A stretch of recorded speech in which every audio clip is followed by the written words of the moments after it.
Radha science Facebook live page के द्वारा। और जैसा कि आप सभी को पता है कि हम आज यहाँ पर उपस्थित है 6 घरानों तबले के जो 6 प्रमुख घराने हुए हैं उसका एक तबला फेस्टिवल चालू है यहाँ पे।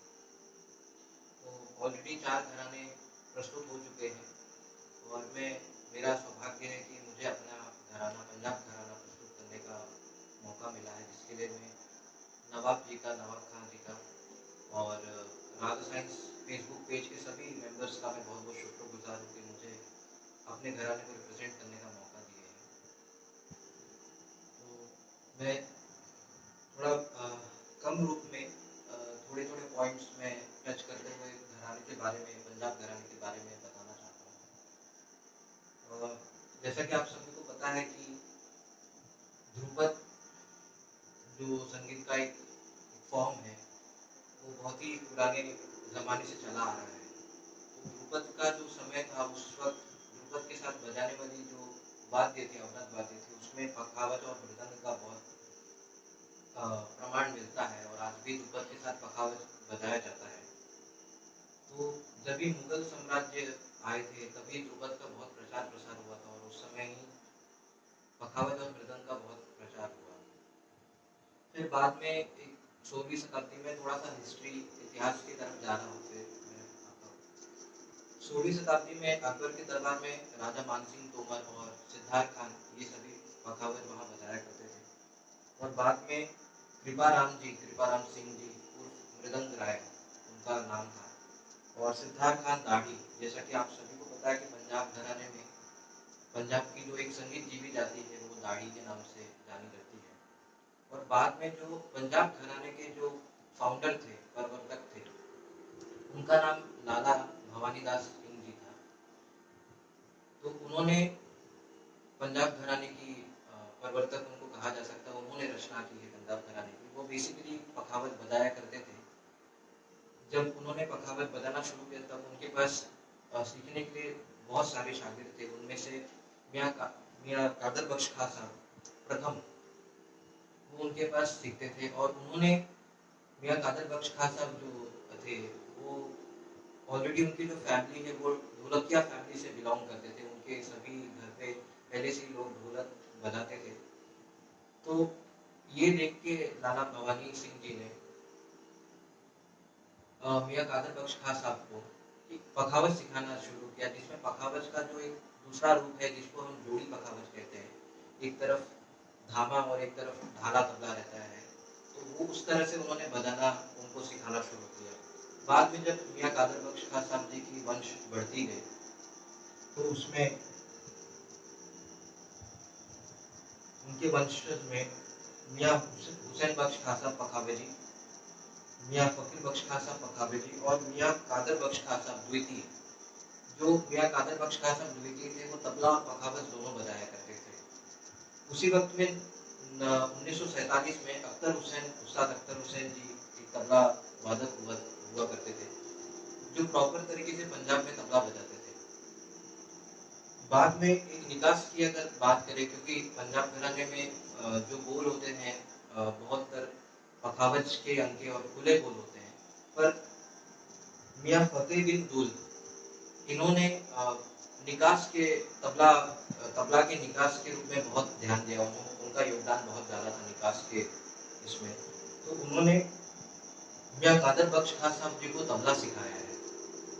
तो उसमें मियाँ खां साहब ने मियाँ जी ने तबले की जो पखावज की जो भाषा है उसको बोल है उसको तबले में कैसे निकालें, तो उसके निकास में काफ़ी योगदान फतेह बिन दुल जी का रहा है। तो इस तरह से ये पुरानी जो बुजुर्गों की परंपरा चली आई है वो यहाँ पे है। फिर मियाँ कादर बख्श खां साहब जी के जो शागिर्द हुए उस्ताद अदर खां साहब अब्बा जी, उस्ताद मियाँ शौकत हुसैन जी और बहुत सारे शागिर्द उनके हुए, जिसमें और मियाँ फकीर बख्श खां साहब जी के शागिर्दों में भी बाबा मलंग खां साहब, फिरोज खां साहब और बहुत सारे शागिर्द उनके भी रहे हैं।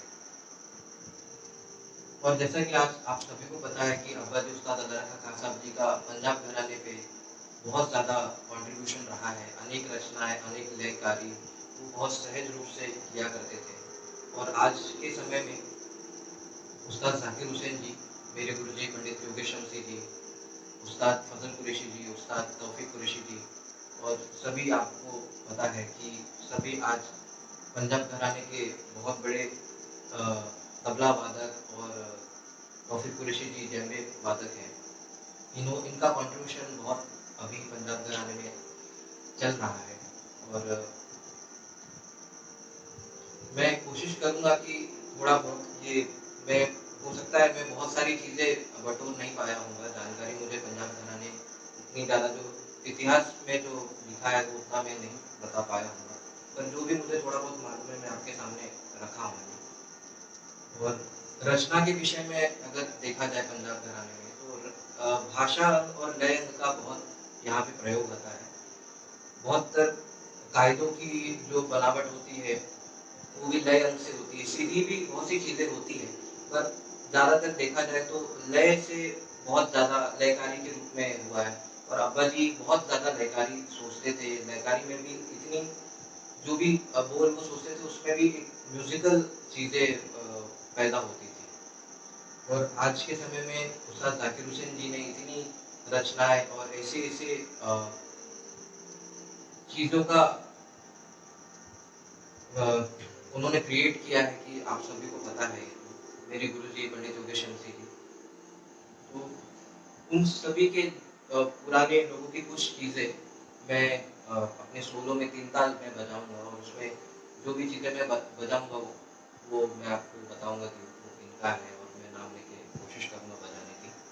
तो आप सभी से इजाजत लेके थोड़ी देर ताल 3 ताल में कोशिश कर रहा हूँ बजाने की, आज्ञा चाहता हूँ आप सभी से। और मेरे बोलने में बहुत सारी भूल चूक हुई है तो मैं उसके लिए भी क्षमा प्रार्थी हूँ, क्योंकि मैं कोशिश कर रहा हूँ कि जो भी मेरे घराने के विषय में मुझे थोड़ा बहुत मालूम है मैं आप तक पहुँचा पाऊँ। बाकी आप सभी को पता है, क्योंकि हमारे जितने बड़े गुणीजन हैं, सभी संगीत के जितने बुजुर्ग हैं गुणीजन हैं, उन्होंने आप सभी को सभी चीज़ें बता चुका है, तो मैं कोशिश कर रहा हूँ बस। तो आप सभी से इजाज़त लेके ताल 3 ताल कोशिश करता हूँ बजाने की।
तुरुंगाबाद के एक बहुत ही प्रचलित कायदा घेना धागेना धा धागेना धागेना धागी धागेना दिना नंतर प्रकार के देनारा धागेना धागेना धागी धागेना दिना दिना तीसरे जाति का ही कायदा है। पर पंजाब में अब्बा जी ने कुछ अलग तरह से सोचा है। इसमें जो दूसरी दो की भाषा इसमें जैसे धाड़ा के ना एक बार पढ़न कर रहा हूँ।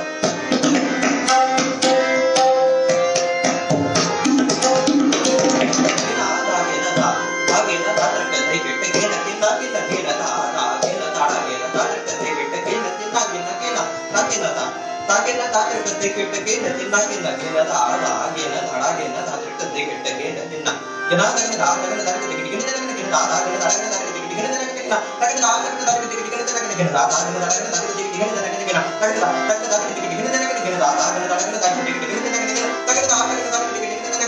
धाड़ा गेना ताकर कते केटके नतिना के इस कायदे में जो विस्तार है गुरुजी पंडित योगेश शमशी जी की है।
दिल्ली घराने में दादा के दारी तिल्ला ये बहुत ही प्रचलित और प्रमुख कायदा माना जाता है।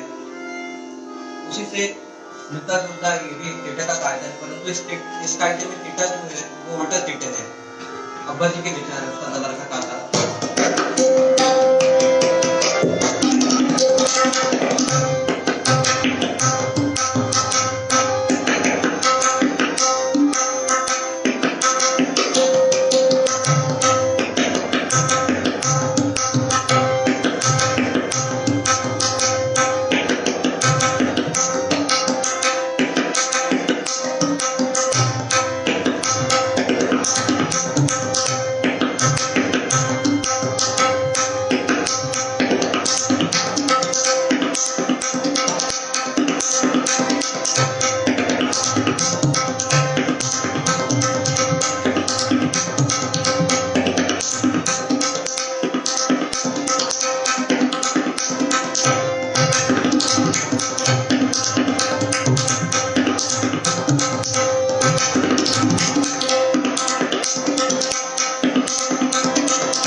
दाती घेंत दाटी दाती घेंत दाटी दाती घेंत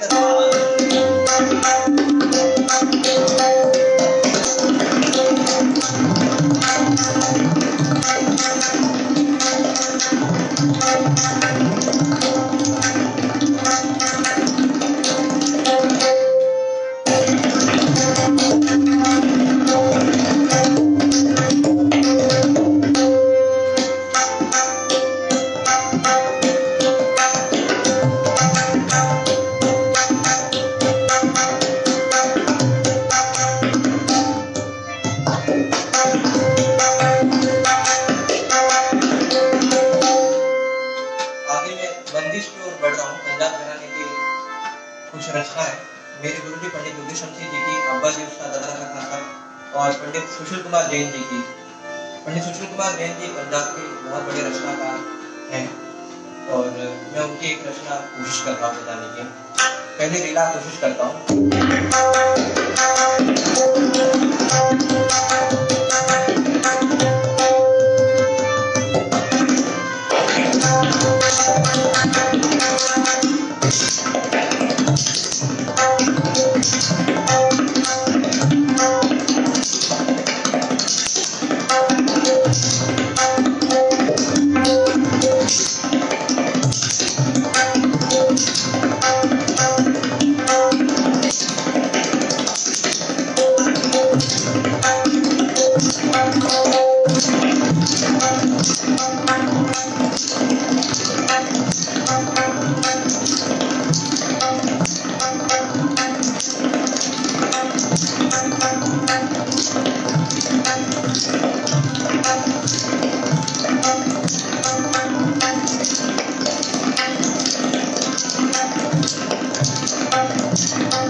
मेरे गुरुजी पंडित योगेश्वर जी की रचना है चक्रधार।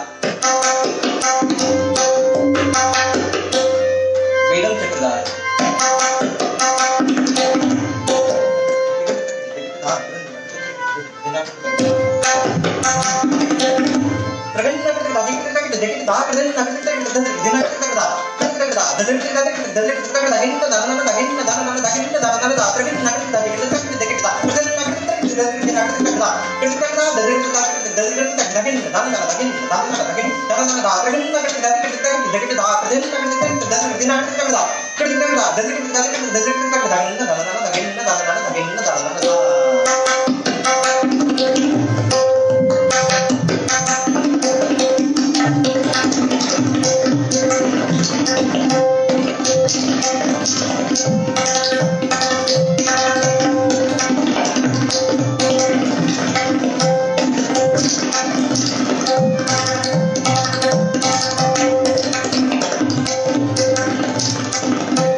प्रचलित कायदा है तो थोड़ी कोशिश कर रहा हूँ।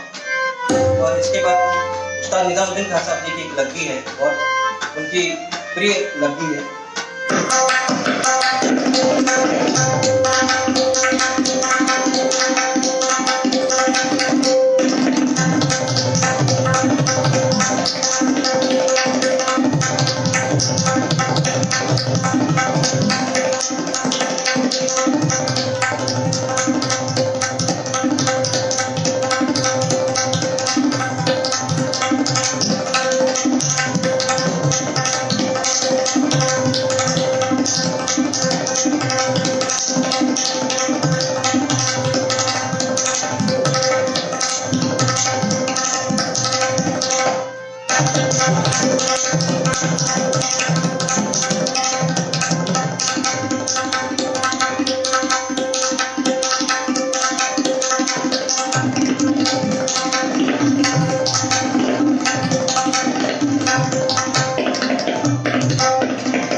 है।